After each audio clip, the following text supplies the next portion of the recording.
प्यारे दोस्तों, स्वागत है आप सभी का आज की एक नई वीडियो में। दोस्तों, यदि आपके यहाँ भी रश्मि रथी खंड काव्य आता है तो आज की वीडियो आपके लिए सबसे ज़्यादा इंपॉर्टेंट होने वाली है, क्योंकि इस वीडियो में हम रश्मि रथी खंड काव्य से रिलेटेड सारे इंपॉर्टेंट क्वेश्चंस को अच्छे से समझने वाले हैं। सबसे पहले बात करें कि इससे कैसे कैसे क्वेश्चन आते हैं। ठीक है, तो रश्मि रथी खंड काव्य से दो टाइप के क्वेश्चन आते हैं दोस्तों।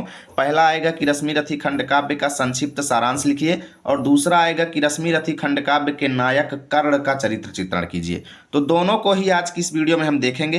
पहले मैं आपको सारांश बताऊंगा कि इसका सारांश आपको बोर्ड एग्जाम में कैसे लिखना है। उसके बाद फिर मैं कर्ण का चरित्र चित्रण बताऊंगा, जो कि बहुत ही इजी और बहुत ही सरल लैंग्वेज में लिखा हुआ है, आपको बहुत ही अच्छे से आसानी से याद हो जाएगा। तो वीडियो को आप अंतिम तक देखते रहें, और इस वीडियो को देखने के बाद आपको रश्मि रथी खंड काव्य में कुछ भी पढ़ने की जरूरत नहीं है। बस आप इतना पढ़ करके चले जाइए, आपका 5 नंबर बोर्ड एग्जाम में एकदम कन्फर्म हो जाएगा। तो चलिए आज की इस वीडियो को शुरू करते हैं, और सबसे पहले रश्मि रथी खंड काव्य के सारांश को देखते हैं। तो अगर प्रश्न आएगा कि रश्मि रथी खंड काव्य का सारांश लिखिए, तो आपको लिखना है रश्मि रथी खंड काव्य दानवीर कर्ण के जीवन से संबंधित है। इस खंड काव्य का सारांश इस प्रकार है। सबसे पहले आपको इतना लिखना है। उसके बाद हेडिंग डालेंगे प्रथम सर्ग, जिसका नाम है कर्ण का शौर्य प्रदर्शन। अब अगर सर्ग का नाम आपको बोर्ड एग्जाम में याद नहीं आता है तो केवल आप हेडिंग डाल देंगे प्रथम सर्ग, इसको नहीं लिखेंगे। ठीक है, और लिखना शुरू करेंगे। इस सर्ग में कर्ण के प्रारंभिक जीवन का वर्णन है। कर्ण कुंती के गर्भ से कौमार्यावस्था में उत्पन्न हुए थे, इसलिए कुंती ने समाज के डर से उसे नदी में बहा दिया। सूत जाति के व्यक्ति द्वारा पाले जाने के कारण वह सूत पुत्र कहलाया। एक बार द्रोणाचार्य ने शस्त्र कौशल प्रतियोगिता का आयोजन किया, जिसमें कर्ण भी सभा में पहुंच गया और अर्जुन अर्जुन को द्वंद्व युद्ध के लिए चुनौती देने लगा। ठीक है भैया, उनसे जो है युद्ध के लिए चुनौती उनको देने लगा। तो कृपाचार्य ने कर्ण को सूत पुत्र जान करके उनसे बोले कि अर्जुन से समता करने के लिए तुम्हें कहीं का राज्य प्रदान करना चाहिए, क्योंकि तुम सूत पुत्र हो और सूत पुत्र अर्जुन से कभी भी समता प्राप्त नहीं कर सकता।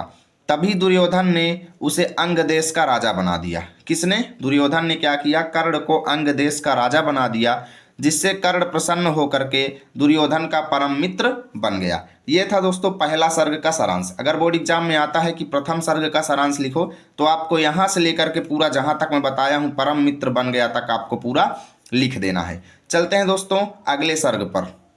अब आपको हेडिंग डालना है दोस्तों द्वितीय सर्ग, और जिसका नाम है आश्रमवास। इसमें लिखेंगे जब द्रोणाचार्य ने कर्ण को शिष्य नहीं बनाया, यानी उनको इनकार कर दिया शिष्य बनाने से, तो कर्ण परशुराम के आश्रम में धनुर्विद्या सीखने के लिए जाने लगा। ठीक है, वो नीच जाति के शिष्यों को शिक्षा नहीं देते थे। कौन?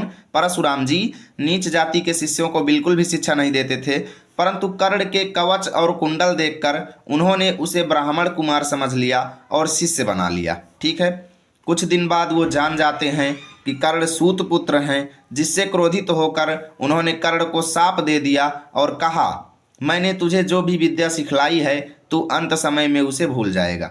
ये शाप कर्ण को किसने दिया दोस्तों? परशुराम जी ने दिया। ठीक है, अब आप लोग द्वितीय सर्ग का सारांश इतना बड़ा लिखेंगे। अब तीसरी हेडिंग डालेंगे तृतीय सर्ग, और इसका नाम है कृष्ण का संदेश। ठीक है, इसमें लिखेंगे कौरवों से दूत माने जुआ के खेल में। ठीक है, जो लोग महाभारत देखते होंगे अच्छे से पूरी कहानी उनको समझ में आ रही होगी। अब जो लोग नहीं देखते होंगे वही लोग इसको थोड़ा समझने में उनको कठिनाई होती होगी। ठीक है, लिखेंगे कौरवों से दूत में हारने के कारण पांडवों को 12 वर्ष का वनवास तथा 1 साल का अज्ञातवास भोगना पड़ा। 13 वर्ष बिताने के बाद पांडव इंद्रप्रस्थ लौट आते हैं। तभी श्री कृष्ण पांडवों की ओर से दुर्योधन, कर्ण तथा अन्य कौरवों के लिए संधि प्रस्ताव लाते हैं। यानी कि पांडवों की तरफ से भगवान श्री कृष्ण जाते हैं और समझौता लेकर के कि भाई सब लोग आपस में मिल जाएं, संधि प्रस्ताव हो जाए, परंतु कोई भी उनकी बात नहीं मानता और युद्ध करने की बात करते हैं। ये था दोस्तों तृतीय सर्ग।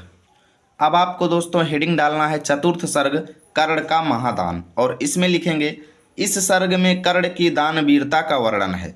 जब तक कर्ण के पास कवच और कुंडल रहता तब तक उसे कोई मार नहीं सकता था, इसलिए इंद्र ने ब्राह्मण का वेश बदल करके कर्ण से कवच और कुंडल मांग लिया तथा उसने इंद्र को कवच और कुंडल दे दिया। ठीक है, जिससे प्रसन्न होकर इंद्र ने कर्ण को अमोघ शक्ति दिया। अब आपको पंचम सर्ग हेडिंग डालना है, और जिसका नाम है माता की विनती। लिखेंगे इस सर्ग में कुंती कर्ण को समझाने जाती है और उन्हें उनका पूरा अस्तित्व बताती हैं। कुंती ने कर्ण को पांडवों का साथ देने के लिए कहा, परंतु कर्ण ने इनकार कर दिया और कहा कि मैं अर्जुन को छोड़कर तुम्हारे किसी भी पुत्र को हानि नहीं पहुंचाऊंगी। ठीक है, नहीं पहुंचाऊंगा, ये बात बोले कौन? कर्ण। अब आपको खष्टम सर्ग हेडिंग डालना है और इस सर्ग का नाम है शक्ति परीक्षण। इसमें लिखेंगे कर्ण अर्जुन को युद्ध के लिए ललकारता है, परंतु श्री कृष्ण ने अर्जुन को बचाने के लिए भीम पुत्र घटोत्कच को युद्धभूमि में उतार दिया। भीम के पुत्र घटोत्कच को युद्धभूमि में उतार दिया और घटोत्कच ने प्रलय मचा दिया, जिससे हुआ क्या कि कर्ण को इंद्र द्वारा प्रदान की गई अमोघ शक्ति का प्रयोग करना पड़ा। ठीक है, जिससे कर्ण के पास अर्जुन को मारने के लिए कोई भी अच्छा शस्त्र नहीं बचा। अब आपको हेडिंग डालना है सप्तम सर्ग, जिसका नाम है कर्ण का बलिदान, और इसमें लिखेंगे इस सर्ग में कर्ण और अर्जुन के युद्ध का वर्णन है। कर्ण और अर्जुन के युद्ध में कर्ण के रथ का पहिया फंस गया तथा वह सारी विद्या भूल गया। ठीक है, अंततः अर्जुन ने कर्ण पर प्रहार कर दिया और वह मारा गया। और यहाँ से यह खंडकाव्य समाप्त होता है। तो दोस्तों, खंडकाव्य का सारांश फिनिश हुआ और आपको अच्छे से समझ में आया भी होगा। चलिए, अब कर्ण जी का चरित्र चित्रण आपको बोर्ड एग्जाम में कैसे लिखना है, इसको भी अच्छे से देख लेते हैं ताकि आपको पूरे अंक मिले। तो देखिए, कर्ण का चरित्र चित्रण लिखने के लिए आपको हेडिंग डालना है कर्ण का चरित्र चित्रण। लेकिन इससे पहले आपको बता दूं दोस्तों, आपके बोर्ड एग्जाम में दोनों प्रश्न आएंगे कि कर्ण रश्मिरथी खंडकाव्य का सारांश लिखिए अथवा में कर्ण का चरित्र चित्रण कीजिए। तो दोनों में से कोई एक ही करना है, दोनों नहीं करना है। ठीक है, या तो आप चरित्र चित्रण कर लीजिएगा या फिर सारांश कर लीजिएगा। तो इसमें लिखेंगे रश्मिरथी खंडकाव्य के प्रमुख नायक कर्ण का चरित्र चित्रण इस प्रकार है। ठीक है, अब पहली हेडिंग डालेंगे दानवीर और लिखेंगे कर्ण एक दानी पुरुष था। उसके पास जो कोई जाता था कभी भी खाली हाथ नहीं लौटता था। इंद्र को अपना कवच कुंडल देकर उन्होंने स्वयं इसका प्रत्यक्ष प्रमाण दिया है।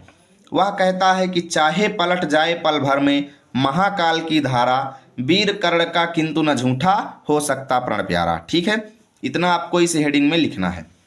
अब दूसरी हेडिंग बनाएंगे तेजस्वी और इसमें लिखेंगे कर्ण सूर्य का पुत्र था, इसलिए सूर्य की ही भांति तेजवान था। उसके सामने बड़े से बड़े योद्धा टिक नहीं पाते थे।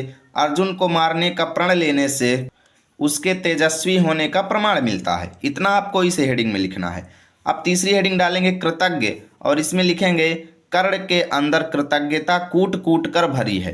कृष्ण ने कर्ण को युद्ध में पांडवों का पक्ष लेने के लिए बहुत समझाया, किंतु उसने मित्र दुर्योधन से छल करना उचित नहीं समझा। इससे उसके कृतज्ञ होने का प्रमाण मिलता है। अब आपको चौथी हेडिंग डालना है अजेय योद्धा और इसमें लिखेंगे कर्ण बहुत ही पराक्रमी योद्धा था। उसके युद्ध कौशल से सभी परिचित थे। अर्जुन के वध की उसकी प्रतिज्ञा को सुनकर पांडवों में डर उत्पन्न हो गया था। अर्जुन निशस्त्र कर्ण पर प्रहार किया, इससे कर्ण के पराक्रमी होने का प्रमाण मिलता है। ये हेडिंग हो गई दोस्तों अजेय योद्धा। चलते हैं अगली हेडिंग पर। अब आपको दोस्तों पांचवी हेडिंग बनाना है दृढ़ प्रतिज्ञ और इसमें लिखेंगे कर्ण ने जो भी प्रण किया उसे पूरा किया। अर्जुन का वध होने तक उसने दान का व्रत लिया था, जिसे उसने अपने कवच कुंडल देकर भी पूर्ण किया। कर्ण ने कुंती को चारों भाइयों की रक्षा का वचन दिया था, जिसे भी उसने पूरा किया। अब अंतिम में आपको एक हेडिंग बनाना है निष्कर्ष और इसमें लिखेंगे इस प्रकार हम कह सकते हैं कि कर्ण एक तेजस्वी, दानी, कृतज्ञ तथा कुशल योद्धा था। इस तरीके से दोस्तों मैंने आपको बताया है और ऐसे ही आपको बोर्ड एग्जाम में लिख करके आना है। उम्मीद करता हूँ वीडियो आपको अच्छी लगी होगी। प्लीज़ वीडियो को लाइक कीजिए, दोस्तों के पास शेयर कीजिए। मिलेंगे आप सभी के साथ अगली वीडियो में, तब तक के लिए जय हिंद, जय भारत।